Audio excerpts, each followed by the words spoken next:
we don't really have much of a line. That's one thing about our show that there's nothing off limits with us. I noticed. It's just what we are, what we are, and you guys grow up with us and see what it's like with us in a pandemic.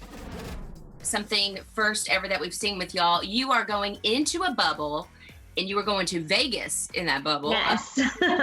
You shoot the entire season together in this bubble.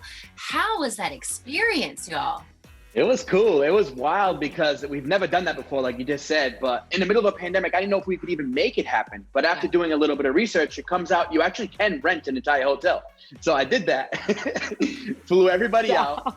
But I had to do it in a safe way. Now there's COVID protocols, temp checks every day, COVID tests every 3 days. It was wild. I tested negative for the COVID. Positive for the Broven. There's no this thing. They can't show any of this on MTV. Family Vacation COVID edition! Insane. Leave it to the boys to hashtag, right? Everybody quarantined in Vegas together. Now, y'all get the families involved as well. Kids are coming out to hang out for, periods and whatnot. Now, was there a spouse, partner, or child that was brought into the bubble that you guys thought, ooh, they may not fit into this family?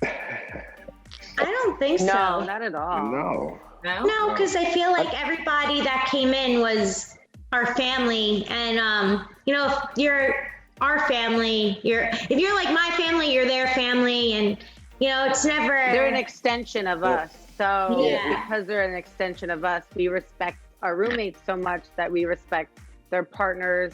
I'm obsessed with all of their children. I would love any of my roommates to babysit my children please, one night. I really want to make that happen. If anything, I think it added to it.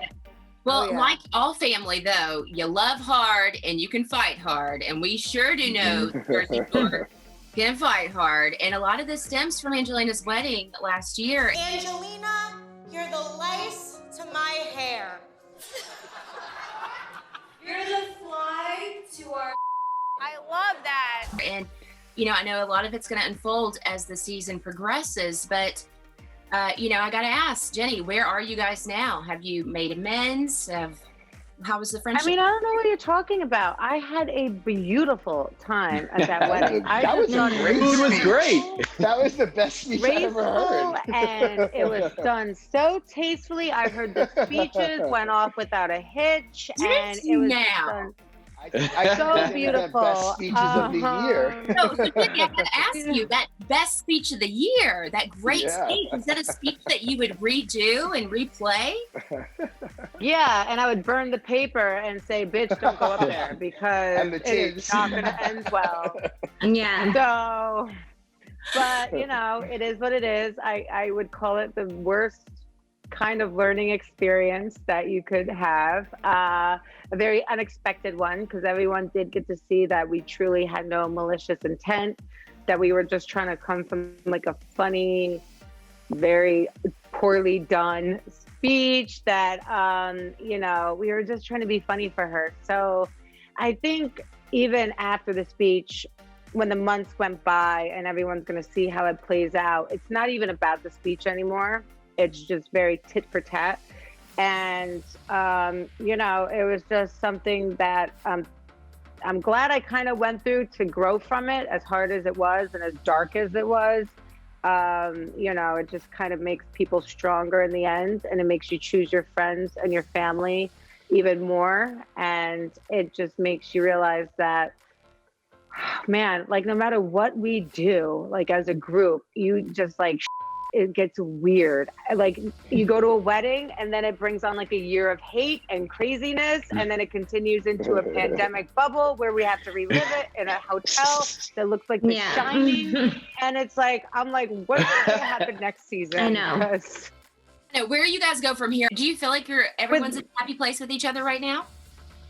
I would say that with me personally and Angelina, I feel like it's just, a coworker that you come together for like the greater good, and there just might be days that you really don't like the person, and there are days that you really do like the person, and it's just really coming together for the rest of, and everybody else, and just trying to figure out how to make it work. Yeah. I feel like it'll all unfold for everybody to see on the season. Yeah. Very well put, Deena. I appreciate that. Now, let's see. Where do you guys draw the line as to what is on or what is off camera? You know, is there a line that is drawn and you say, Pauly, not shooting that? We don't really have much of a line. That's one thing about our show that it's really real. Like, you really live with us. With like, people really go to jail. People really get married. People really have kids. People really get divorced. Like, there's nothing off limits with us. I noticed. It's just what we are, and you guys grow up with us and see what it's like with us in a pandemic. Exactly. Right Pauly with a girlfriend too, and your new girlfriend. Yes. Right? Yes, and it was it's cool, but it's like, you know, it's a nerve-wracking thing bringing someone new to the family. They're tough critics, but they're pretty intimidating people. But they're great. They get along well. So I don't know it what actually you're worked talking out. about, Pauly. We're awesome. They are intimidating. Did your girlfriend make the cut though? She did. Yeah, they get along well. So I'm happy about that, because that's a plus. If they didn't she's get along, amazing. then it can't happen. I would have to leave it. All right, now, Ronnie, in a sense, we kind of see you start over. So are we going to see that play out this season? Are we going to see you date this season in your bubble? I guess. I think that you guys are just going to see me grow, and you guys are finally going to see that I'm in a happy, comfortable place with myself. And, you know, I'm just really enjoying being happy and healthy, especially with everything going on. COVID, you know, I'm blessed that I'm able to spend time with my daughter, you know, and just basically, especially film the last couple of weeks with these guys, because we didn't see each other for a year, and we were around each other for 2 years every month for weeks at a time. And now, you know, for us not to be around each other and for us to spend 2 weeks together and really come together and build this thing for you guys and for us, it's really amazing. It's so cool. What a family vacation. Now, one family member we will be missing this season is of course Miss Snooki. So are we going to fill that absence? Did you guys fill her absence, you know, on the show this season? What was that like filming without Snooki? I just pretended she was taking a nap. Yeah, she was hungover in the bedroom the whole time. That's all. She's a huge part of our life. We talk to her every single day. So we even still talk to her while we were filming. Yeah. She's We definitely missed texting me her, for right sure. now. No, she did not. Tell her I said, hey. Said, you are But that's going our to be saying sister. nice things about me. Exactly right. Well, yeah, of course we're going to miss her presence this season, but I think you guys have a lot to unfold and unravel with this season of Jersey Shore Family Vacation, especially with all your family members involved. It's going to be an exciting one to play out. What do you think is the most? Let's end on this note. Who's the biggest pot stirrer of the bunch? Pauly. Ooh, pot stirrer. Damn, that might be me. Yeah.